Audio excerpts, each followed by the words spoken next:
Welcome to Rhinos and Aliens. Korean dominance of the black hair industry, specifically when it comes to local beauty supply stores. Why does it matter? They know how to make money. Everybody has to fucking eat. You want a hair store? Get you a hair store. People will support you if you fucking do what you have to do and make them support you. Make them? How you gonna make somebody support you? People support people who deserve support. Do shit that makes you worthy of support and you'll get fucking supported. They know what they're doing. It's easier for them to get shit. They're not afraid to order from fucking China, and nine times out of 10, all that shit is from over there anyway. And they know the market. They know how much money we spend on lashes and weave and bundles and edge control and rubber band. They know how much money we spend. Why are we faulting other people and other cultures and races for doing shit and having businesses that flourish when everybody can make money? Do you want some information, though? Sure. Slap it on me. Okay, so... Slap it on me. Hit me with that shit. That's what she said. Would your perspective change if you knew the Korean dominance has dated back to the 60s, and specifically 1965 when Korea took over the wig business? No. It doesn't fucking change because it's not 1960, it's 2020. And if you want to go eat, you're going to get it. Hello. Goddamn. There's no excuses.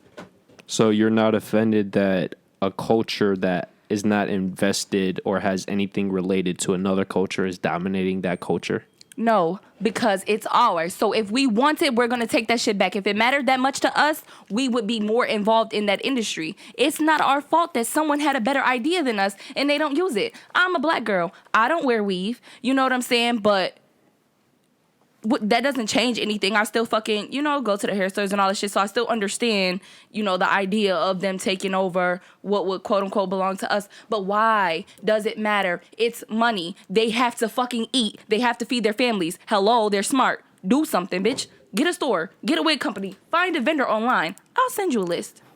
Well, just so you guys do know, the reason why Koreans have been able to dominate is because of early laws regarding trade, the Korean monopoly of hair product distribution, the competitiveness among Koreans, and then the indirect mistreatment of black consumers. Just so that's out there. The indirect mistreatment of black consumers. They can't indirectly mistreat anybody unless we're allowing them to. Black people who want hair stores, go get you some, get in the market, figure that shit out. And black people shop with black people. Like, if that's the case, if you feel so strongly about it. Support black businesses. Support black businesses, yeah. If you really care that much, then do that. That's it. Well, it comes down to what do you value more, price or quality? The Koreans' own shops are normally cheaper. So are you willing to pay 10 to 20% more for the black-owned My thing shops? is this. How can black people complain about something that the Korean people are doing if you're still comfortable giving them your money because they're cheaper? If you're going to complain about them being in the business that we should run, why don't you fucking do it yourself or support the people that do it? Whether you have to pay more or not, it's quality over quantity, right? It's quality before everything, but you're still shopping with the Koreans while you're complaining because they're cheaper and you don't want to spend your money. So now you're making black people look cheap and making it seem like the Koreans are doing something wrong to you because you continuously shop with them. Like, that's bullshit. Would your thoughts change if you knew nearly 10,000 beauty supply stores are in the U.S., but over 9,000 of them are owned by Korean Americans? No, it doesn't change shit. It's fucking, it's 7 billion people in the world. How many black people is it? Get a store. Fuck, go to the black store. They're going to end up closing them anyway. Shut up. I'm not gonna lie. Nothing is changing. I think subconscious is like doing this on purpose to set you off. Nothing fucking changed because he agrees with me. My subconscious is on motherfucking point with me right now, okay? He literally is thinking exactly what I'm thinking. Stop complaining about shit and go out and get that shit. Or support your people.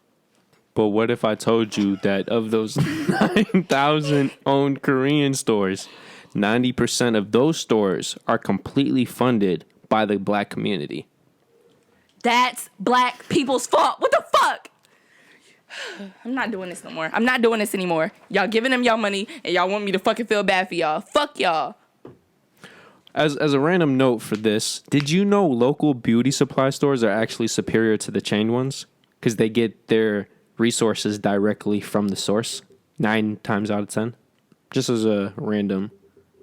So a perfect metaphor is in this rare case, the local supply stores are actually the mega Walmarts. No, I got what you meant. I knew Okay. exactly what you meant Okay. already because the distributor of the person who has the like chain of hair stores and shit, they buy their shit and then they send it out to the stores based on how much they get and how much they sell.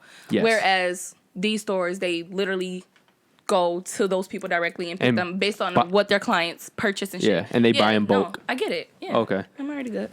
Well, just so everybody knows, all this information that was previously discussed came from a novel called On My Own, Korean Businesses and Race Relations in America. It's a good read. Now, 2 more things about this, and then we're going to move on to the actual interview.